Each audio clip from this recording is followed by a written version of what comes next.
Hello YouTube, Robin Hood Bricks here, and welcome to another edition of Fairground Fridays, where I'm going to be creating another motorised mock. And today I'm going to be doing a pirate ship ride. So you ask anyone who's got any sense at all what the best type of old school ruffian is, and they will definitely tell you that it's, yep, an outlaw. Yes, the outlaw is the best type of old school ruffian, but a close second is the pirate, of course. And here is Pirate Pete, who's going to help me with my pirate ship ride build today. Now, I don't have a great history, personal history with pirate ship rides, in that when I was a lot younger, many moons ago, the first sort of big boy ride that I ever went on was a pirate ship. And it started off all right, but then as the swinging got higher and higher and my stomach repeatedly went up into my throat and back down again, I felt increasingly bad about the whole experience, and I really did enjoy it. I was kind of waiting for it to end. So after that, I felt very sick and have never been on one again.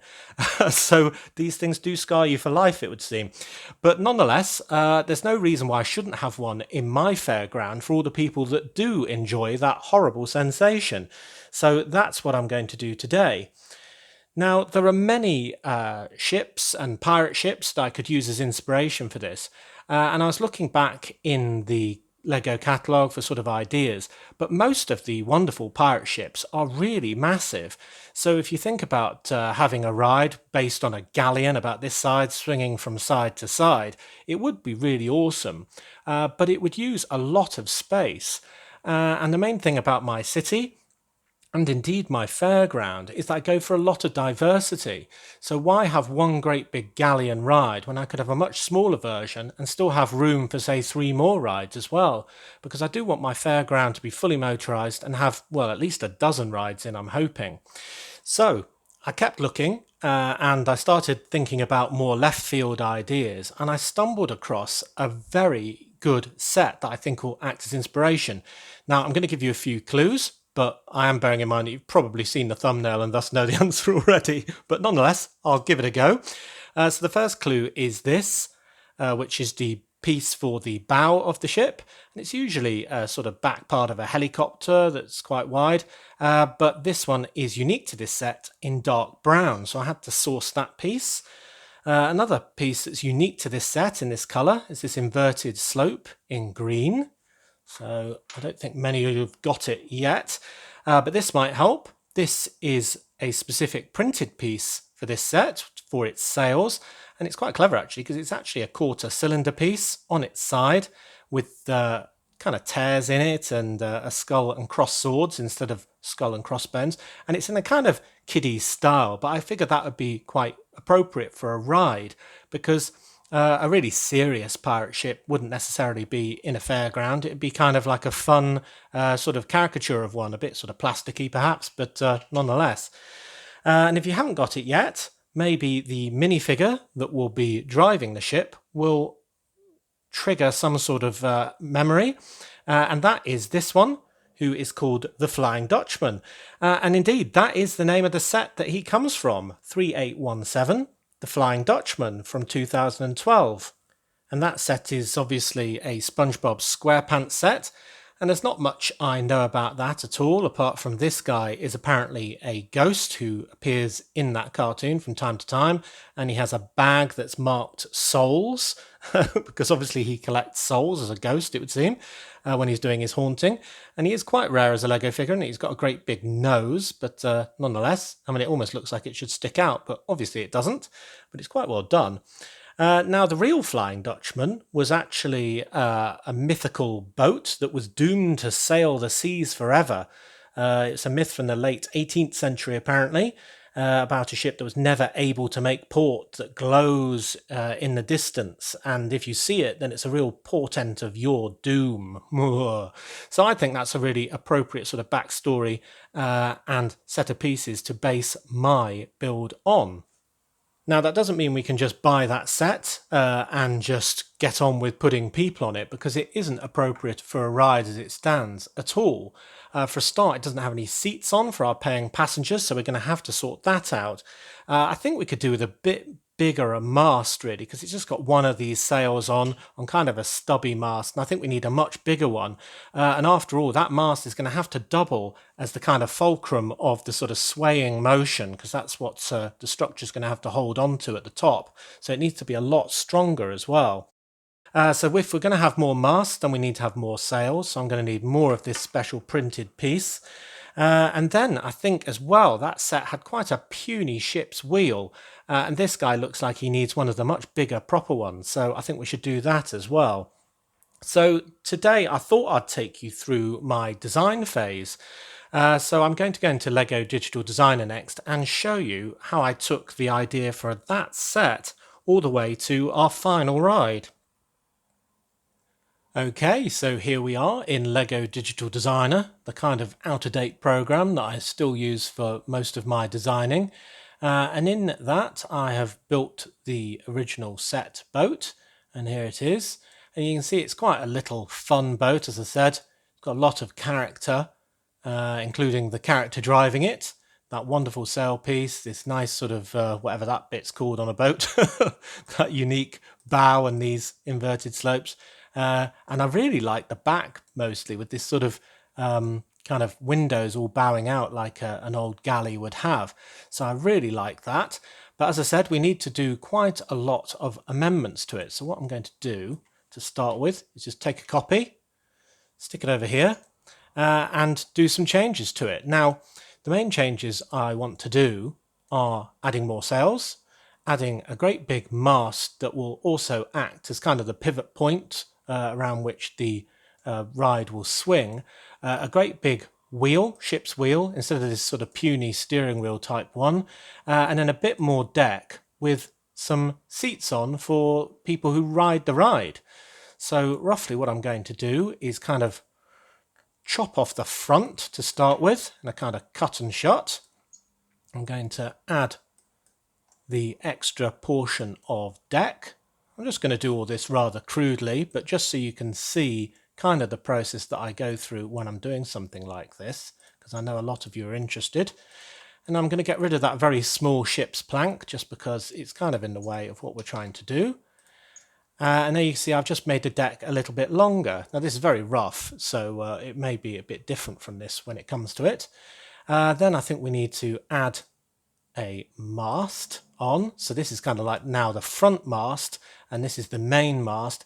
Now the main mast really should have the crow's nest on it, of course, but I'm going to leave it on this one because I think it looks very good there, and this one's going to be all tied up with mechanism, and well, it might get in the way, but I think that looks good. We've still got the front. In fact, it might even be better proportioned now rather than this sort of squished up version that we had before. So I'm going to take off the cannon, and that's purely because I think they might end up getting in the way when this is swinging around. So I'm going to add lots of those palisade bricks along there, add the inverted slopes along the bottom layer just to complete that out and make it look a little bit better. Then I think we can add our seats onto the deck, something like that. Then we can get rid of this puny ship's wheel and put on a proper one like that. And then if we get more of these sails, we could put one, say, I don't know, at the top, and then one halfway down. And that, in a nutshell, is what we're going to do today. And if we compare the two, you see we've got this pretty Toy Towny sort of little one here, and now we've got a really big version of the same thing with very little design having to be done really, but also with space for loads of paying customers to maybe come on one side and leave on the other. So that's what we're going to do whilst retaining all of the rudder and ship's lamp and all the rest of it. Cool. Right, back to the building desk. So let's see if we can emulate what we did on Lego Digital Designer in real life. And I've got all of those lovely dark brown palisade and inverted slope pieces already attached to a base here, where I can attach our unique bow. Then the next stage is just to add in some plates that will be hidden.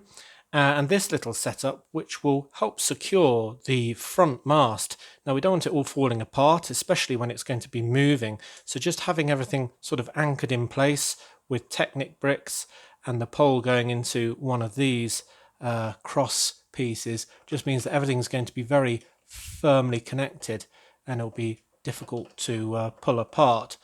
So we've got all of that firmly in there. And then we need to do something very similar for the main mast. I mean, even more so, really, because that one is going to be, well, have all the motion attached to it and the weight of this boat, which will be suspended in midair. So it really has to be quite strong. So what I've got here is a Technic plate and some round bricks with this kind of anchor point all sort of held within it.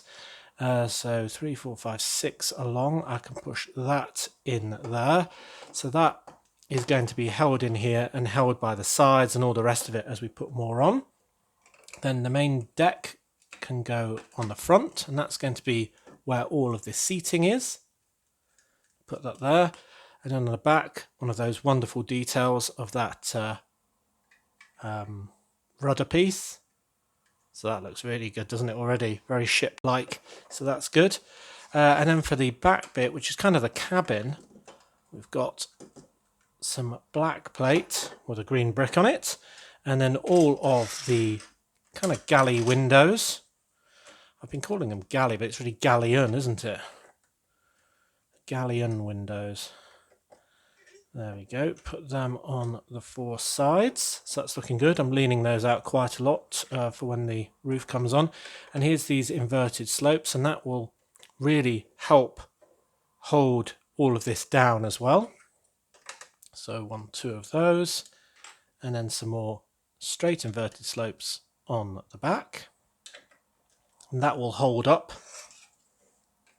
this whole area. And our character who's the ghost, the Flying Dutchman himself, I was kind of thinking probably wouldn't be a real person. I mean, it could be a person, I suppose, kind of dressed up in costume to help run the ride. But I mean, he's going to get sick if he's riding this all day. Definitely if he's anything like me. So I kind of thought it'd kind of be, I don't know, like a statue of a pirate, a ghostly pirate or something like that, like a special effect. I think that's more likely on a ride like this. So he's probably a waxwork guy or something like that. But there, with all of the windows tilted back up, you get that very sort of pleasing angle. It's very simple kind of technique, but I do like it a lot. So that's that. And then for the top, we just need some detail of some eerie sort of looking lamps. In fact, I've got that on the wrong way. That one's that side. Another eerie lamp there. And then the ship's lantern on the back. So that's all looking really good. Then I can put on the main mast. Now, I really want this to be very secure, as I keep saying. So I've got my huge mast piece here, and I've reinforced the top with a couple of these pieces just to support a 4-long axle. And that's going to be where I'm connecting it on the top. So that's where it's all going to swing from, like this, but with all of this weight on it. So I need this connection to be really strong. Now, I've already got the axle in, as we've seen, and that will go on there because this has got an X on the bottom of it. But I want to make it even more strong than that. And that's where these pieces come in. I've got them with kind of a bolt that I'm going to be putting in from each side. So I kind of think of this as like Frankenstein's neck. So you can kind of see that's going to go ooshed into there, halfway through. And the one on the other side will be like that. And it'll go ooshed in from that side. Now, if that isn't strong, then, well, I don't know what will be. Let's give it a quick go. I mean, that's going nowhere as it stands. There's a lot of clutch power holding that all together. So that's really good to see. So yeah, it's really starting to take shape. Let's get some more of the details on. Got that wonderful big ship's wheel. I mean, it's just no contest when you look at that compared with, say, the puny little steering wheel that we had before, which is kind of for a car, really. I think I've got these in the wrong place again. Are they sort of a bit further back? Don't really know. Oh well, I'll put them there for now. And then we can add our main man on here, and maybe you should have a hand up to be doing the steering. Or better still, I did actually hook out a cutlass for him, not like the one in the set that he came in, but one of these yellowish green ones, or spring green some people call it, and that's actually from a hidden side set, so I never knew that would come in useful. Kind of bought one on the off chance, but hey, that's quite appropriate, isn't it? So maybe he's steering with one hand and waving around his cutlass with the other. So I think he'll be on there. I just love his hat. That's the best bit, I think. Yep, looking good. Yep, then there's the front with, yep, whatever that's called. One of those things. It has one of those. That can go on there. So it's quite an appropriate piece, this. So we're really starting to look like our LDD mock-up now. And then we need to add our sails. So yeah, I got 3 of these. 2 more for the main mast. And these are quite clever. They've just got a bit of this sort of flexible pipe held on with a clip on each end. And then I've got one of those half pins. And I've just chosen one of these ones in dark grey just so it shows up the least. And then I can kind of thread it through where appropriate. So this is one kind of halfway up. And then I'm going to have to change my camera angle for you to see this one, aren't I? Oh, this one higher up. Let's try and thread that on first. Oh, so leaning down, it's there. Winding this up only partially helps. No, you definitely can't see that. I'm going to have to make the camera further away for later shots. But anyway, there you go. And then I want to add a green bendy flag onto the very top, which you definitely can't see, but there it is. Hey. And then the front mast will be exactly like in the original set, with the third one of the sails, all with the wonderful printed element on. They were quite difficult to get, but I think it's important it was on all the sails rather than just 1 or 2. And that crow's nest, of course, with another green flag. And that will just thread into there nice and deep, so it's nice and strong. And there is our basic boat. So now I think I just need to change the camera angle so you can see it a bit better, and then think about adding some seating, some patrons, and probably something to hold the patrons in place, actually, because we don't want them flying all over our fairground. Now that's a better angle, I think you'll agree. You can actually see it all now. I mean, you really need to see the full height to appreciate these 3 sails and how that looks. I think the green skulls all in a row there really tie in with all the green features of the rest of it.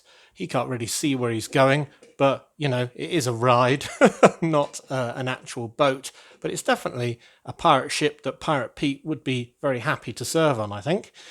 So as for the seating, I'm just going to go for 4 seats, just because any more than that and it'll, well, might get a bit too crowded. So I'm going to put some jumper plates on in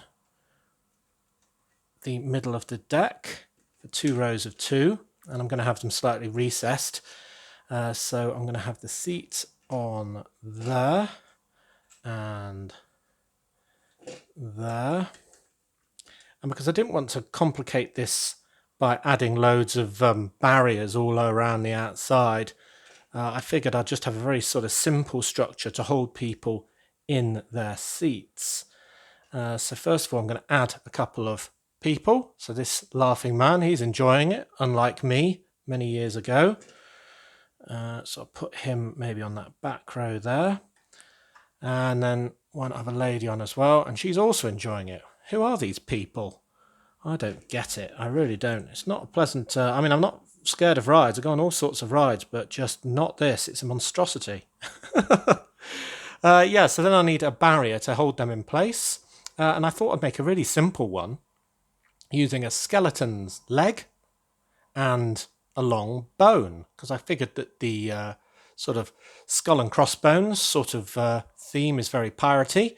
So if I had 2 of those, then I could probably smash it over, pick it up, and then manage to get one of these in on each row of paying patrons. The problem is, when you're doing something like this, is having a camera right in front of your face, which isn't very useful. There we go. So, those are our bone pirate-themed retaining bars to keep people in their seats. And I think they're in line with the sort of theme of the rest of the ride. So, brilliant. There is our pirate ship. Now we just need a mechanism in order to get this swinging, moving and churning people's stomachs. But what do you think so far? I think it looks pretty sweet, if incredibly unstable. Can't keep it upright. So I'll try and see if I can not knock this ship over again in the entire next bit of the video. But I'm going to push it to one side, which will increase my chances, of course, while we get on with the base structure of the ride. Now, I'm going to use this just for here on the building desk. When it actually comes to the fairground, I'll probably transfer all of this onto a different setup.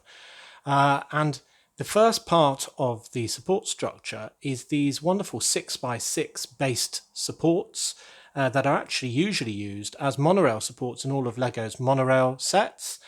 And I've chosen them just because of this wide base. It's really firmly anchored on. I mean, these do grip very well all throughout, and that's because this thing's going to be swinging with quite a bit of momentum, and without that much grip I really don't think that it stands a chance of staying upright effectively. But we do need quite a lot more height than them, because obviously the pivot point is way up here, so I'm going to have to add a lot more to that.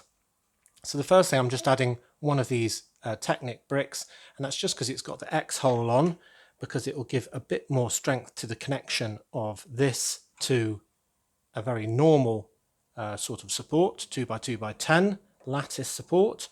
And I've chosen black just so it blends in as much as possible. I mean, it is still fairly ugly, but there's no avoiding the fact that I'm going to need a support either side of this ride. So here is the same for the other side. Oh, and I can push that down, and it is very strong already. So they've got a couple of Technic bricks at the top supporting this, with a gap in the middle for our boat to hang, and that's where our 4-long Technic axle comes in. So if I just put this in between the two and hold it on, then we are off the ground for the first time. So I shouldn't be able to knock it over now, touch wood. So if we give it a bit of a shove, we can watch it going. Maybe it's better if I twist it. I think that's got quite a pleasing motion, actually. I don't think it's going to go too much faster than that when we get it motorised, just because, you know, I don't want everyone throwing up in the entire park. And it's not too bad, actually, colour-wise against the green background after all. Yeah, so I like that. So the next phase is to get the power in. So what I'm going to use for that is Power Functions medium motor, of which I've bought a load. Put that in there, and that is powered by a normal power box. Well, I've got the rechargeable one, but that's just because I have. And that is going to power, obviously, this wheel rather quickly, or this gear rather. So I need to gear down quite significantly, i.e. decrease the speed of this motion. And for that, I'm going to use a really, really big gear. But before I put that in place, I'm just going to use some of these bricks to temporarily clamp these things down. Now, this is currently on the surface, as you can see, of what will be ground level. Now, it might be that I'm able to recess this into the underground cavity in due course. I haven't bothered with that today because I'm more focused on just getting this working and showing you the motion and seeing how well it works. But it might be that I sort of recess this in due course, or maybe even disguise this as kind of a stall selling food or something like that later on. But for now, it's going to be nice and ugly, so I'm just clamping it down. Now at the top, I'm going to have an arm, so that can sort of be pulled and cause the rocking motion. So I'm going to have that way. So that just makes that a bit easier. Oh, that's really easy. That's a good motion, actually. And then I need this monstrosity. So there is the really large gear at the bottom. and that is going to basically move this whole great big stick up and down, kind of like a piston on a steam engine. Now, I'm not actually a technic expert by any means, though some of you may think I am. I'm really nowhere near anything. But there might be a much better way of doing this. So if you are a technic expert out there and you think I've got a much better way of doing it, then do let me know. So that big gear is being powered by the little gear. So say 10 turns of that will make 1 turn of this, thus slowing it down. And the other end, I'm connecting to that arm at the top. And the one bit I haven't told you so far is the fact that I've got one of those sort of rubberized connectors here. And that's just to take some of the jerkiness out. If that's a rubber connector, it should just smooth out the motion a little bit. Well, that's my theory anyway. And then there's only one thing more I need to do before we do a dry run, and that's add a bit of decor. Now, I had these Technic bricks, and they've actually got one of these sort of fork arms on the front, and I thought, well, I could put that on the back and kind of hide it, I suppose, but I thought, why not make a feature of it? So I've got the other sort of bit of a hinge with a fork on it, and a 2x4 plate, or rather tile, for each side to kind of act as a banner for a bit of decoration. And they're black on black, so you think, well, that was a complete waste of time, Robin. Well, you know me, I've got some stickers. So these are the only really sort of parity stickers that I could find looking through all of my sticker collection, and they're crossed bones. So I think that kind of works well with the skulls that we've got going on around here. Now those sticker sheets are from 76050, Crossbones Hazard Heist from 2016. So that's another Captain America Civil War set, actually. And I've never heard of Crossbones before.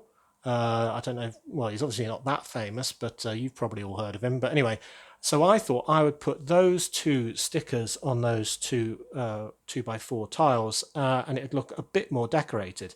And then when we integrate it with the Fairground proper, we'll probably have some steps up here and some steps off here, or vice versa, or whatever. But anyway, what you're wanting to see next is a dry run. Well, you're going to have to wait a little bit, because I'm going to add the stickers first and do this thing properly. Well, I think it would have been a shame if we'd done the inaugural run without these stickers on. I think it's looking pretty good. A little bit of decoration at the very least. Why not?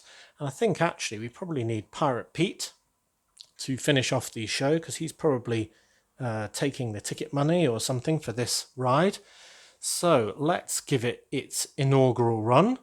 Hopefully it's not too noisy and jerky. Oh, yeah. Oh, that's better. Smoother now. It was kind of a bit jerky when it first started up, wasn't it? It was a bit weird, but not too bad. Now I do think that this is very ugly with this great big arm coming up. So if there is a more discreet way of doing it, I'm definitely interested in hearing from you. It's also quite noisy, but hopefully we'll have the motor shrouded and insulated. But I do think if we turn the ride just a little bit round, then we can kind of hide most of the horrible gubbins behind it, and it looks rather good. So I think this one's going to be quite important which way we orientate it. I'll just turn that off because of the noise.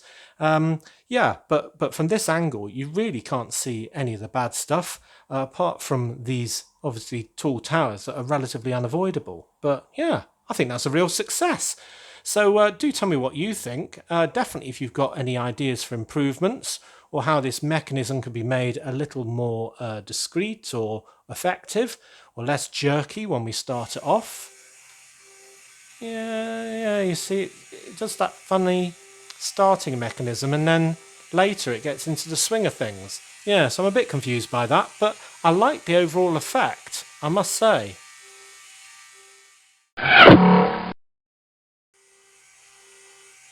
Well, I do think that new Fairground ride is going to look absolutely awesome next to all the other ones I've done so far. We're getting quite a menagerie, I think you'll agree. I think the colours are great, the motion is great. I love the character on the back with his new sword. And I think we've done a good job with hiding most of the mechanism with colour and just perspective and so on. but I'm sure there might be room for improvement, and if you've got an idea for that, do let me know. So, as always, thank you very much for watching. Do remember to like, comment and subscribe for more awesome LEGO videos, and if you value this channel, there are many ways in which you can support it. Do check out the links in the description below. It's much appreciated. And next time on Robin Hood Bricks, I don't know what we'll be doing. I've got a bit behind again in my planning, so it might be something train orientated. It might be the super secret police. Why does that always happen when I say super secret police? There it goes again. Anyway, whatever we do, I'm sure it'll be really good fun. So see you then.